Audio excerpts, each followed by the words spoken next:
Hi, Tam here. There are no stupid questions.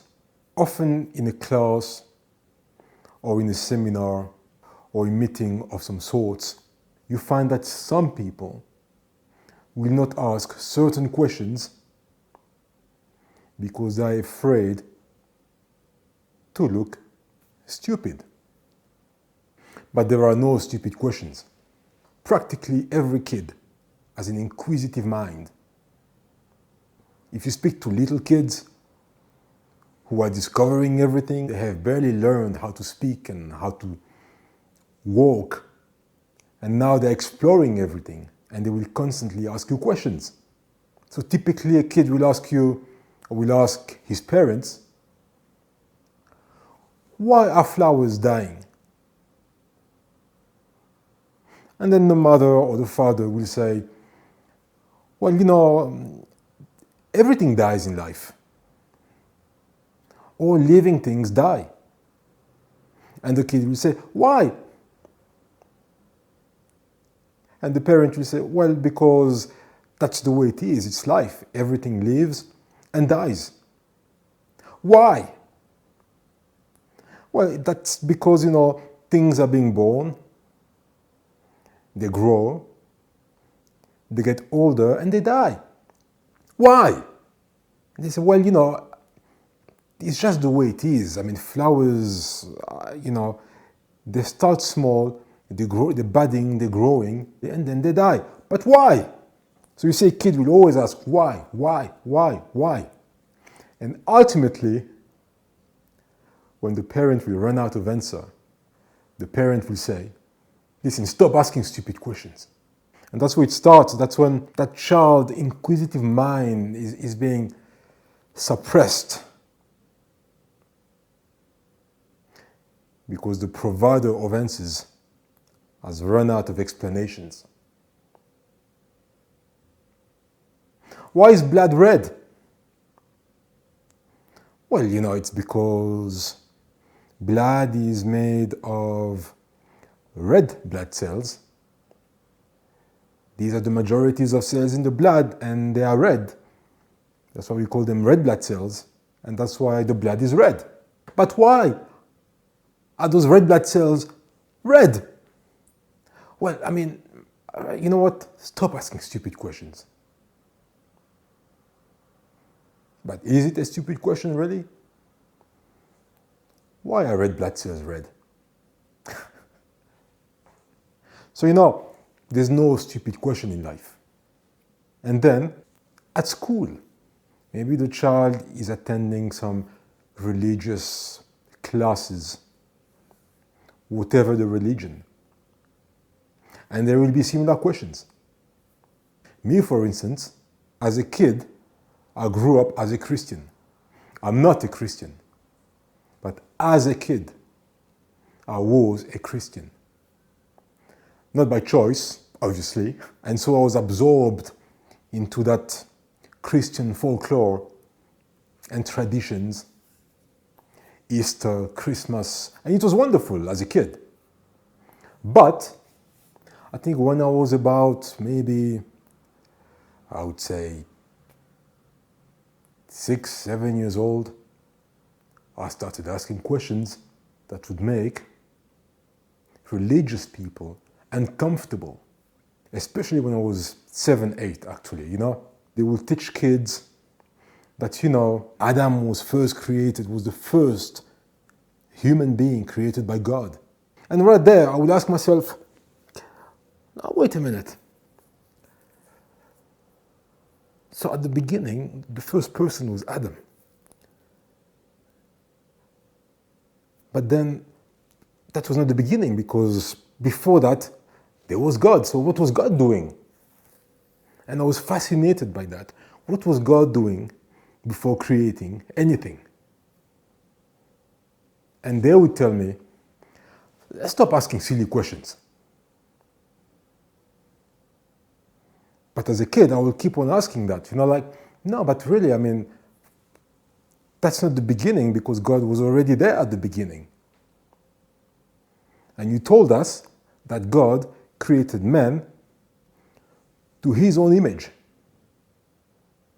meaning God looks like a human being. So the guy would say, the priest or the teacher would say, yes. So then, who created that God? I said, no, listen. Nobody created God. God is God. And I would say, no, but I can understand you saying that God created man, but then who created that God who created man? And as a kid, I would ask, did God have parents? Was he created by somebody else? And we say, no. Stop asking silly questions. To the point, I remember as a 7 or I don't know, between 6 and 8 years old, my parents would have to be called in to that, we call it catechism school or something like that, yeah? And they were told that, you know what, your son, this is not good. He's going the wrong direction. It's very important that, he follows the path of God. He's straying away. There's something that makes him, and my father would say,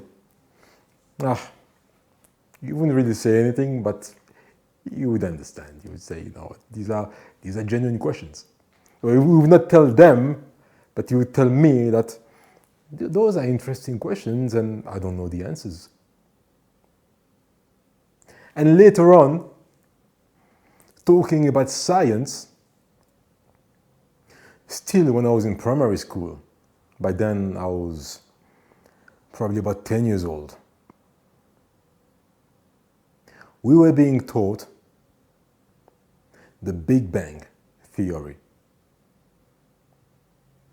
The singularity of the Big Bang, which created the entire universe. But back then, I would ask the same questions. I would say, okay, so you telling us that the universe, the planets, the galaxies and everything was created by this Big Bang. And already there, I would think, but wait a minute, are you telling us that this is the creation of everything?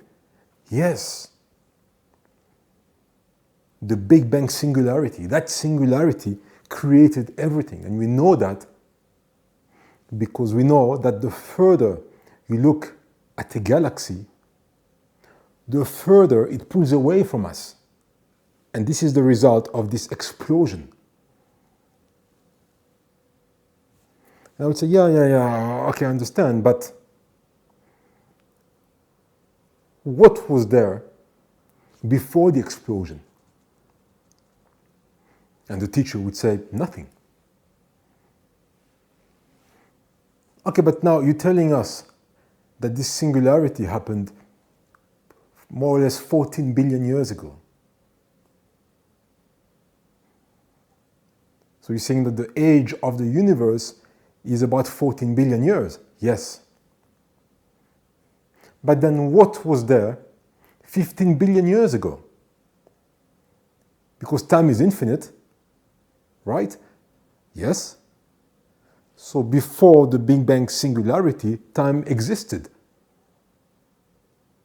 So what was happening during that time? That infinite amount of time? And say, no. You don't understand. Stop asking silly questions. The Big Bang singularity is the beginning of everything. He said, I don't understand. What was there before that singular event? Time did not exist. Space did not exist. That explosion happened in space.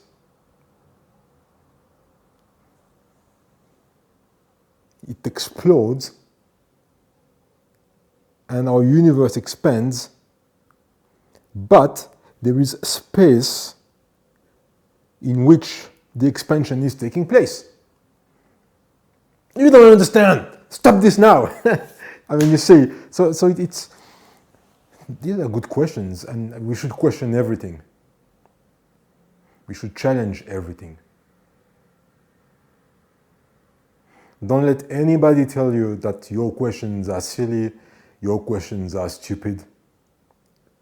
Ask whatever questions you feel like asking. Educate yourself. Read. And don't take whatever they tell you for granted. Now, I'm not saying here that you should start walking around saying that the earth is flat and all vaccines are killers. No. I'm just saying that, for the sake of progress, of stimulating our mind, we need to keep asking questions.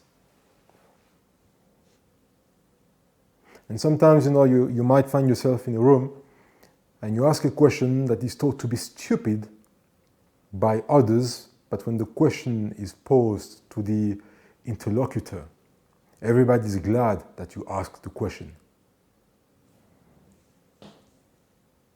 I'm a doctor, I'm in my 40s, and when I attend academic meetings, seminars, forums and stuff like that, with my fellow doctors, I still ask the dumbest of questions. And once the question is asked, it's always the same response. People are thinking, yeah, you know what? That's interesting. Cheers.